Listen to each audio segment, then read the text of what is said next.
ಹಾಗಿದ್ರೆ ಅಪ್ಪ ವೆಂಕಯ್ಯಣ್ಣ ಮಾತ್ರ ಅಲ್ಲ, ಅವ್ರ ತಂದೆಯೂ ನಮಗೆ ಸಹಾಯ ಮಾಡಿದಾರ? ಜಾನು, ಇದು ಬರೀ ಸಹಾಯ ಅಲ್ಲಮ್ಮ. ಅವ್ರು ಇಲ್ಲದೆ ಹೋಗಿದ್ದಿದ್ರೆ ಇವತ್ತು ನಾವೆಲ್ಲರೂ ನಿಮ್ಮಪ್ಪನ ಕಳ್ಕೋಬೇಕಾಗಿತ್ತು. ಅಂತ ದೇವತಾ ಮನುಷ್ಯನ ಮಗನ್ನ ನಾವು ಸಾಕಿ ಬೆಳೆಸಿದ್ವಲ್ಲ ಅನ್ನೋದೇ ನಮಗೆ ಹೆಮ್ಮೆ.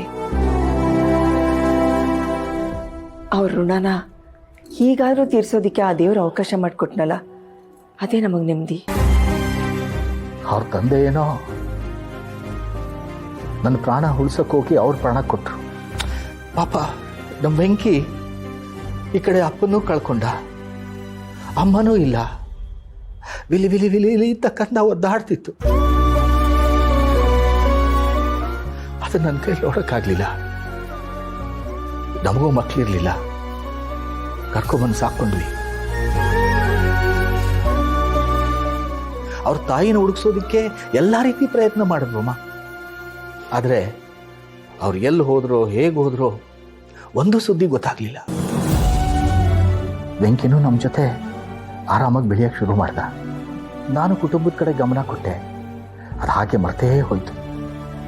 ಇವಾಗ ಮೊನ್ನೆ ನಮ್ಮ ವೆಂಕಿಗೆ ಅವ್ರ ಫೋಟೋ ಸಿಕ್ಕಿದೆ. ಮೊನ್ನೆ ನಡೆದ ಕಾರ್ಯಕ್ರಮಕ್ಕೆ ಬಂದಿದ್ರಂತೆ, ಎಲ್ಲ ಅವ್ರ ತಾಯಿ ನೋಡಿದ್ರಂತೆ. ಪಾಪ ನಮ್ಮ ವೆಂಕಿಗೆ ಸಿಗ್ಲೇ ಇಲ್ಲ. ತಾಯಿ ಮಗ ಒಂದಾಗ್ಬಿಟ್ಟಿದ್ರೆ ನಮ್ಮ ಬೆಂಕಿ ಮುಖದಲ್ಲಿ ಶಾಶ್ವತವಾಗಿ ಒಂದು ನಗು ನೋಡ್ಬೋದಿತ್ತು.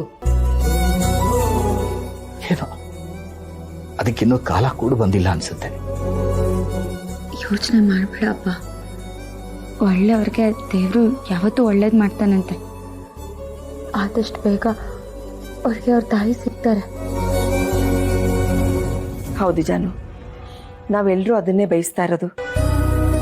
ತಂದೆ ತಾಯಿನ ಕಳ್ಕೊಂಡು ಬದುಕನ್ನ ನಡೆಸೋದು ಎಷ್ಟು ಕಷ್ಟನೋ, ಹಾಗೆ ಹೆತ್ತ ತಾಯಿ ಬದುಕಿದಾಳೆ ಅಂತ ಗೊತ್ತಿದ್ದು ಅವಳನ್ನ ನೋಡಕ್ಕಾಗದೆ ಇರೋದು ಅಷ್ಟೇ ಕಷ್ಟ.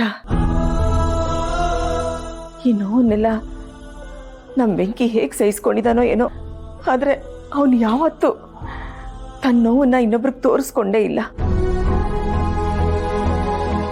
ಯಾವಾಗ್ಲೂ ನಗ್ನಗ್ತಾ ಇರ್ತಾನೆ. ನಮಗ್ ಕಷ್ಟ ಅಂದ್ರೆ ಸಾಕು ಎಲ್ರಿಗಿಂತ ಮುಂದೆ ನಿಂತಿರ್ತಾನೆ. ಅಂತ ಮಗ ನಮ್ಮ ಹೊಟ್ಟೆಲ್ ಯಾಕೆ ಹುಟ್ಲಿಲ್ಲ ಅಂತ ಎಷ್ಟೋ ಸಲ ಅನ್ಸ್ಬಿಟ್ಟಿದೆ. ಅಮ್ಮ, ಹೊಟ್ಟೆಲ್ ಹುಟ್ಟಿಲ್ಲ ಅಂದ್ರೆ ಏನಂತೆ? ಅವನು ಅದಕ್ಕಿಂತ ಹೆಚ್ಚಾಗಿಲ್ವಾ ನಮ್ಗೆ?